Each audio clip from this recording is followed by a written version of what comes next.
Doctor Vijayabhaskar chairman ethics committee clinical research and trials Hyderabad. ఈరోజు మనం corona గురించి, కరోనా అనే కాదు ఏ వైరస్ అయినా మన జీవిత కాలంలో కొన్ని లక్షల వైరస్లు మన గాలిలో మన చుట్టూ తిరుగుతూ ఉంటాయి. కొన్ని వైరస్లు మన బాడీని ఎదుర్కోగలుగుతాయి, కొన్ని వైరస్లు ఎదుర్కోగలవు. అలాంటి కోవలోకే మనకు కోవిడ్-19 అనే వైరస్ 2019 వుహాన్ సిటీ నుంచి స్టార్ట్ అయింది. ఆ తర్వాత మనకు పాండమిక్ సిచ్యువేషన్లో వ్యాప్తి చెంది 750 కోట్ల మందిని అతలాకుతలం చేసింది. ఇలాంటి వైరస్లు ఎన్నో మనకు వస్తూ పోతూ ఉంటాయి.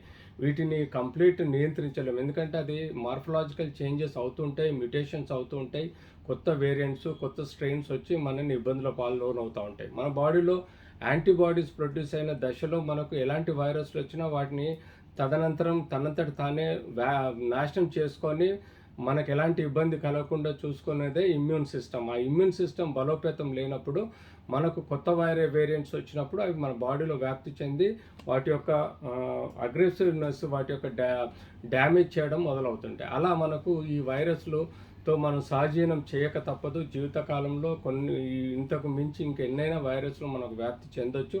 సో ఇలాంటి వాటికి భయపడే కన్నా మనం తీసుకోవాల్సిన జాగ్రత్తలు తీసుకోవాల్సిన అవసరం ఉంటుంది. ఎండమిక్ అంటే ఒక లోకలైజ్డ్ ఇన్ఫెక్షన్ వచ్చినప్పుడు ఎక్కడ ఎలా మేనేజ్ చేయాలి, పాండమిక్ ప్రపంచమంతా వచ్చినప్పుడు ఎలా మేనేజ్ చేయాలనేది మనం ఆలోచించాల్సిన అవసరం ఉంది. ఈరోజు ఈ యొక్క కోవిడ్-19 అనే వైరస్ నిజంగా ఇలాంటి పరిస్థితుల్లో లాక్డౌన్ వచ్చేసి కొన్ని 750 కోట్ల మందిని అతలాకుతలం చేస్తుందని ఎవరు ఊహించలేదు. కానీ ఇదివరకు 1920స్లలో వచ్చిన కొన్ని వైరస్లు, ఎబోలా కానీ లేకపోతే పాండమిక్ సిచ్యువేషన్ని క్రియేట్ చేసినాయి.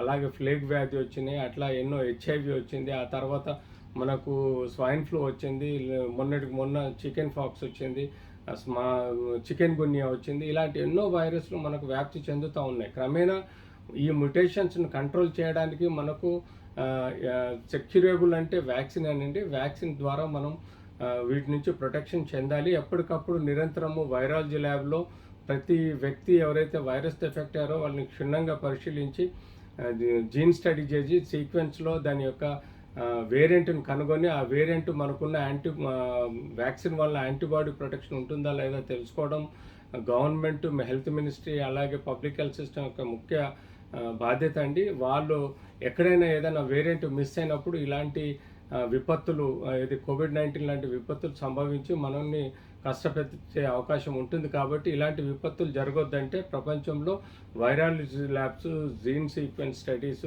టెస్ట్ ట్రేసింగ్, ఐసోలేషన్ లాంటి సిస్టమ్ పబ్లిక్ హెల్త్ సిస్టంలో డెవలప్ అయి ప్రజల్ని కాపాడే విధంగా ప్రయత్నం చేయడమే ఈ యొక్క ముఖ్య ఉద్దేశం.